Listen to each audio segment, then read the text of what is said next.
Welcome to GK current affairs point friends. I hope आप लोग अच्छे होंगे। तो आज मैं आप लोगों के लिए टेस्ट लेके आया हूं जो मॉर्निंग सुबह 9 बजे हमेशा टेस्ट होती है। तो आज वह टेस्ट का पार्ट 33 है। इसके पहले मैंने 32 टेस्ट करवा चुके हैं। आपको नए होंगे आप चैनल पे तो आपको बिलीव नहीं होगा कि 32 टेस्ट हो चुके हैं। हाँ, जो चैनल पे है उनको पता है अभी तक 32 टेस्ट करवा चुका हूँ और ये 33 नंबर वाला टेस्ट है। इसके पहले मिक्स यानी जीके एंड साइंस के टेस्ट हो चुके हैं 32 टेस्ट टोटल। तो आज का ये 33 नंबर का टेस्ट है। यदि आप लोग चैनल पर पहली बार आए हैं तो चैनल को सब्सक्राइब करके बेल आइकॉन प्रेस कर दीजिएगा जिससे आप डेली वीडियोस का नोटिफिकेशन पा सके। एंड यदि आप लोगों ने पीछे का कोई भी टेस्ट मिस किया हो तो टेस्ट दे दीजिएगा। टेस्ट आपका बैकबोन है। आपके एग्जाम्स में मार्क्स टेस्ट से सबसे ज़्यादा पूछे जाने वाले हैं। तो चलिए आज का सेशन स्टार्ट करते हैं। टाइम को वेस्ट ना करते हुए अपना मार्क्स लास्ट में कमेंट करके ज़रूर बताएं। पहला क्वेश्चन है H2SO4 का आणविक भार क्या है। पहला ऑप्शन है 40, दूसरा ऑप्शन है 60, तीसरा ऑप्शन है 42 या चौथा ऑप्शन है 98। तो इसका सही जवाब क्या होना चाहिए? तो जो इसका सही जवाब है वो क्या है बेसिकली, तो H2SO4 का जो आणविक भार है वो कितना है, वो 98 है H2SO4 का। नेक्स्ट क्वेश्चन है खमीर की प्रक्रिया में निम्न में से क्या बनता है। खमीर की प्रक्रिया में निम्न में से क्या बनता है। इथाइल मादक, मिथाइल मादक, CO2 या NaCl। तो इस क्वेश्चन का सही जवाब क्या होना चाहिए? तो हो सकता है यह क्वेश्चन बाकी बहुत सारे लोगों का गलत जाए क्योंकि यह क्वेश्चन बहुत अटपटा टाइप का आपको लग रहा होगा। तो इसका सही जवाब है इथाइल मादक जो है खमीर की प्रक्रिया से बनता है। किसी ठोस पदार्थ के सीधे वाष्प में बदलने की प्रक्रिया को क्या कहलाता है? तो यह मैंने आपको कॉन्सेप्ट क्लास में अच्छे तरीके से बताया था। यदि आप लोगों ने कॉन्सेप्ट क्लास दिया हो तो इसका क्वेश्चन आप लोगों के लिए आसान हो जाएगा। पहला ऑप्शन है वाष्पीकरण, दूसरा ऑप्शन है घनीकरण, ऊर्ध्वपातन यानी सब्लिमिशन या इनमें से कोई नहीं। तो इस क्वेश्चन का बेसिकली सही जवाब क्या होना चाहिए? जी हाँ, इसका जो सही जवाब है वो क्या है, सब्लिमिशन यानी ऊर्ध्वपातन है जो ठोस पदार्थ से सीधे वाष्प में बदलने की प्रक्रिया को कहलाता है। नेक्स्ट है नोबेल गैस की खोज किसने की थी। पहला ऑप्शन है केविन, क्यूरी, रदरफोर्ड या विलियम रैमसे। तो नोबेल गैस की खोज पूछा है ना कि नोबेल प्राइज़ की। तो ध्यान दीजिएगा इस क्वेश्चन का सही जवाब क्या होना चाहिए। तो जो नोबेल गैस की खोज की थी वो विलियम रामासे ने की थी नोबेल गैस की खोज। नेक्स्ट क्वेश्चन है ओजोन परत की कमी किस ऑक्साइड के कारण होती है।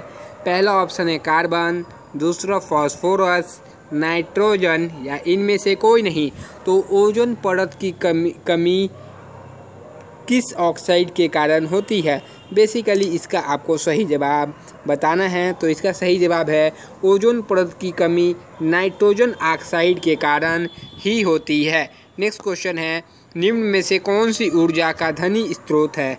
निम्न में कौन सा ऊर्जा का धनी स्रोत है और वायुमंडल प्रदूषण नहीं करता है। पहला ऑप्शन है नाभिकीय ऊर्जा, कोयला, सूर्य ऊर्जा या लकड़ी। तो कौन सा ऊर्जा जो है धनी स्रोत है ऊर्जा का, और इसका सही जवाब क्या होना चाहिए, और वो वायुमंडल प्रदूषण नहीं करता है। ये बड़ा बात है इस क्वेश्चन का। तो इसका सही जवाब क्या है, जो सूर्य ऊर्जा है वो एक धनी ऊर्जा का स्रोत है और वायुमंडल को वो प्रदूषण भी नहीं करता है। यूरेनियम में न्यूट्रॉनों की संख्या कितनी है। यूरेनियम है उसमें न्यूट्रॉनों की संख्या पूछा है 235, 92, 327 या 143। तो इसका सही जवाब क्या होना चाहिए, यूरेनियम में न्यूट्रॉनों की संख्या कितनी है। तो बेसिकली इसका सही जवाब आप लोगों को पता होगा मैक्सिमम को। तो इसका सही जवाब है 143। कैसे आता है देखिए, ऊपर 235 दिया है, माइनस कर दीजिए 92, तो ये 143 आता है। याद रखिए, हो सकता है कभी आपको ये चीज़ ना दिया हो तो डायरेक्ट 143 भी आप याद रखिए, एग्ज़ाम में आपका टाइम भी बच सकता है। पोटासियम क्लोराइड का रासायनिक सूत्र क्या है? तो मैंने रासायनिक सूत्र का एक अलग से वीडियो बना के रखा है। आपके एग्जाम्स में 1 मार्क्स का हमेशा पूछा जाने वाला यह क्वेश्चन है। तो इसका सही जवाब क्या होना चाहिए? KCl2 PCl या KCl या K2Cl। तो पोटासियम क्लोराइड का रासायनिक सूत्र आपसे पूछा गया है इस क्वेश्चन में। तो इस क्वेश्चन का सही जवाब क्या होना चाहिए? तो उसका सही जवाब है पोटेशियम क्लोराइड का KCl, यानी ऑप्शन नंबर सी इसका सही जवाब होगा। नेक्स्ट क्वेश्चन की तरफ चलते हैं। निम्न में से मार्स गैस कौन सी है? आपसे पूछा है कौन सी है जो मार्स गैस है। मार्स गैस के नाम से कौन सी जानी जाती है? C2H2, CH4, CO या H2S। तो मार्स गैस कौन सी है? तो इसका सही जवाब क्या होना चाहिए? तो बेसिकली इसमें जो मार्स गैस है उसका नाम क्या है? उसका नाम है CH4 को मार्स गैस कहा जाता है। जब पानी में कोई लवण मिलाया जाता है तो पानी का क्वथनांक में क्या अंतर होता है? घटता है, बढ़ता है, कोई बदलाव नहीं, इनमें से कोई नहीं। जब पानी में कोई लवण मिलाया जाए तो क्या होगा?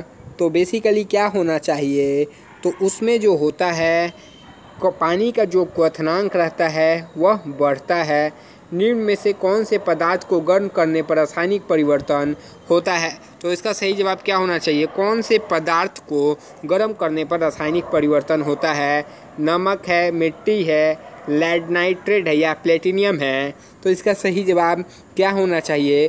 कौन से पदार्थ को गर्म करने पर रासायनिक परिवर्तन होता है? तो इसका सही जवाब क्या होना चाहिए? तो इस क्वेश्चन का जो सही जवाब है वो प्लेटिनियम हो जाएगा। कैल्शियम कार्बोनेट का रासायनिक सूत्र क्या है? तो देखिए, रासायनिक सूत्र का क्वेश्चन आपके एग्जाम्स में ज़रूर पूछा जाता है, इसलिए रासायनिक सूत्र जितना है उसको कृपया करके आप लोग याद कर लीजिए। मैं जो चीज़ बताता हूँ वो इम्पोर्टेंट बतलाता हूँ। मैं आप लोगों से ज़्यादा टाइम वेस्ट कोई भी वीडियो में नहीं करता, ओनली कॉन्सेप्ट पे फोकस करता हूँ एंड क्लास करवाने पे। ना कोई किसी का एडवर्टाइज़ करता हूँ ना कुछ, ओनली अपने प्रिपरेशन करवाता हूँ ताकि जिससे आपका एग्ज़ाम क्लियर हो सके। पहला ऑप्शन है Ca2CO3, CaCO3, CaCO या इनमें से कोई नहीं।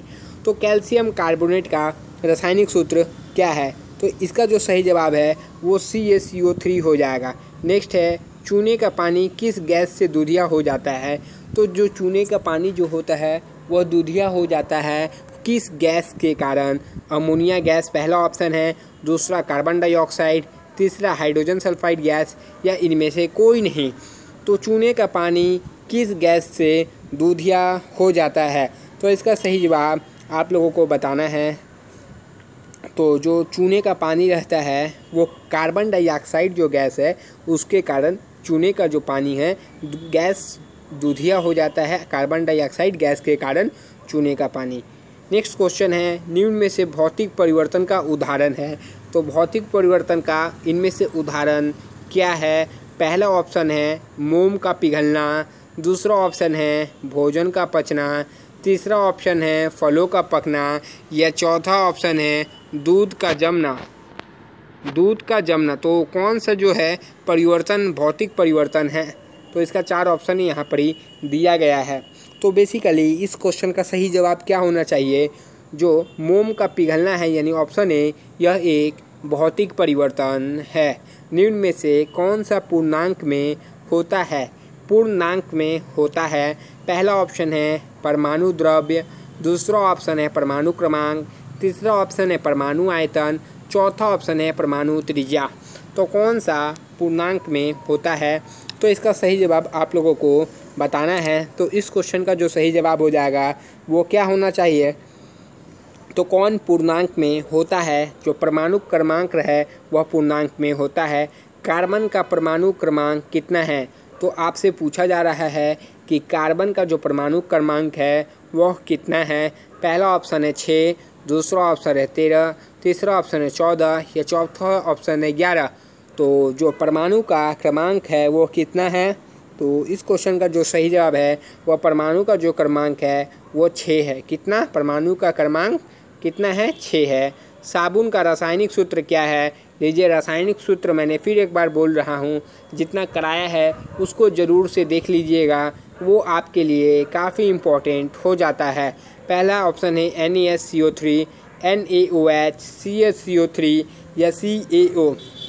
तो साबुन का रासायनिक सूत्र आपको बताना है, साबुन का रासायनिक सूत्र क्या होता है। तो इस क्वेश्चन का जो सही जवाब है वो क्या है, साबुन का रासायनिक सूत्र NaOH जो है वो साबुन का बेसिकली रासायनिक सूत्र है। नेक्स्ट है रासायनिक परिवर्तन के लिए निम्न में से आवश्यक नहीं है। क्या पूछा गया, रासायनिक परिवर्तन में से निम्न में से आवश्यक नहीं है। सहंति में परिवर्तन, स्थायी परिवर्तन या ऊर्जा में परिवर्तन या पुनः उसी अवस्था में।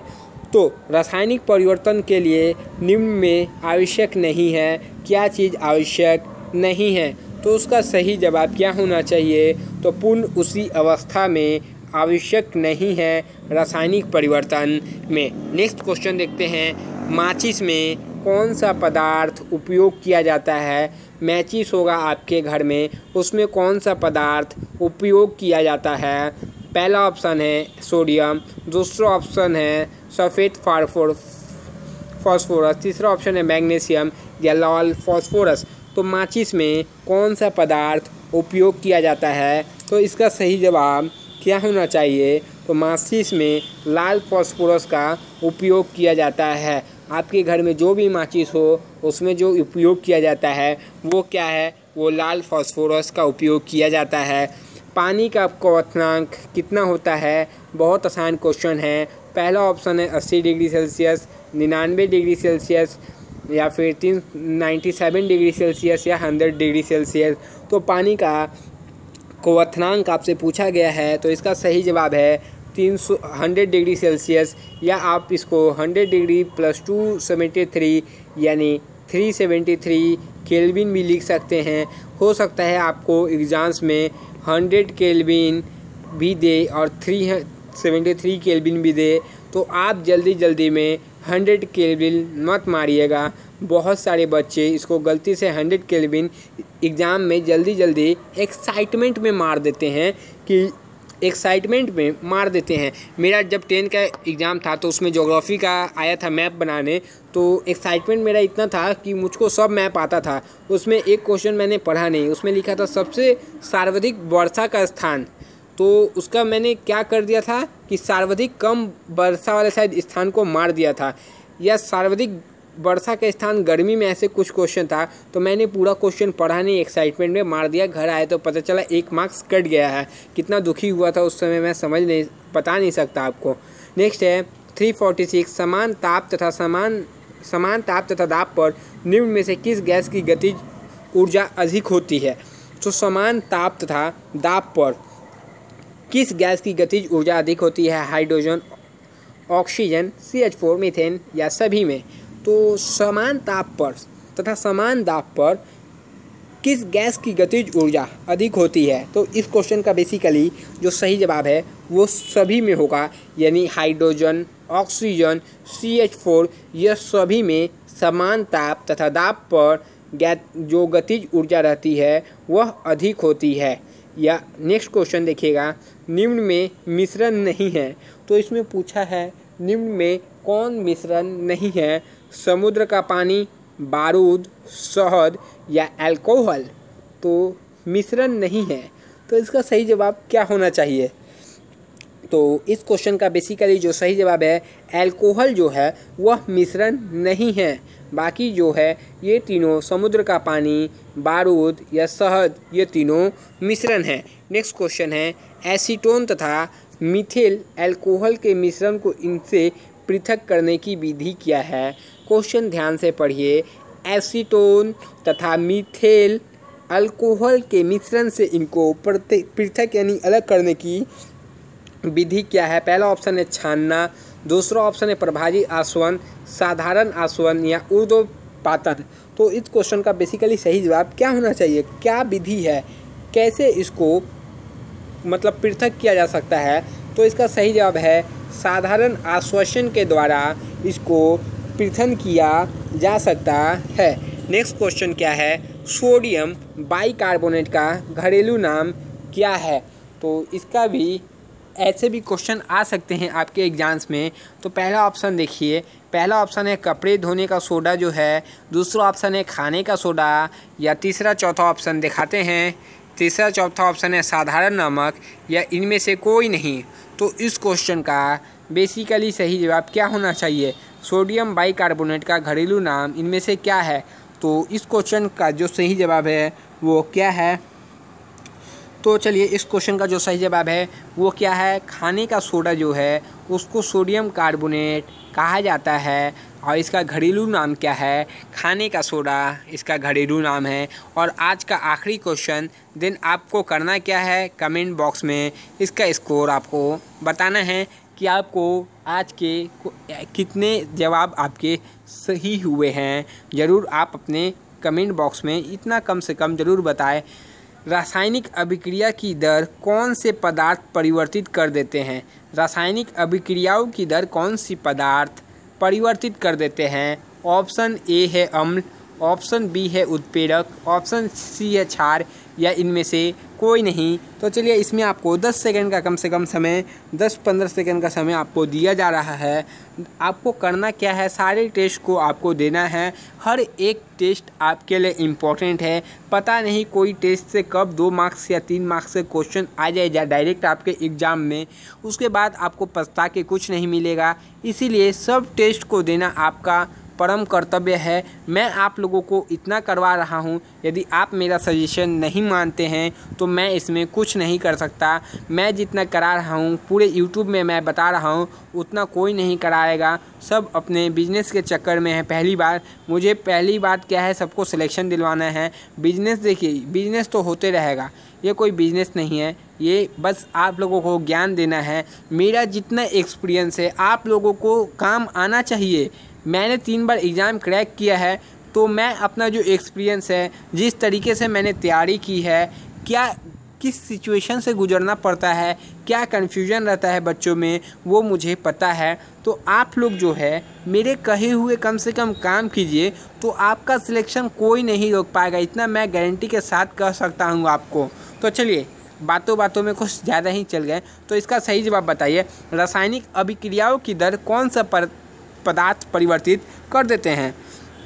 क्या वह अम्ल है, उत्प्रेरक है, क्षार है, या इनमें से कोई नहीं है? तो इस क्वेश्चन का जो सही जवाब है वह उत्प्रेरक है। वह रासायनिक अभिक्रियाओं की दर को पदार्थ को परिवर्तित कर देते हैं। तो आज का 25 क्वेश्चन का टेस्ट आपका समाप्त हो गया है। देन आपको करना है क्या है? कमेंट बॉक्स में अपना मार्क्स जरूर बताना है। तब तक के लिए जय हिंद फ्रेंड्स। नेक्स्ट वीडियो में फिर एक टेस्ट के साथ आपसे मिलेंगे।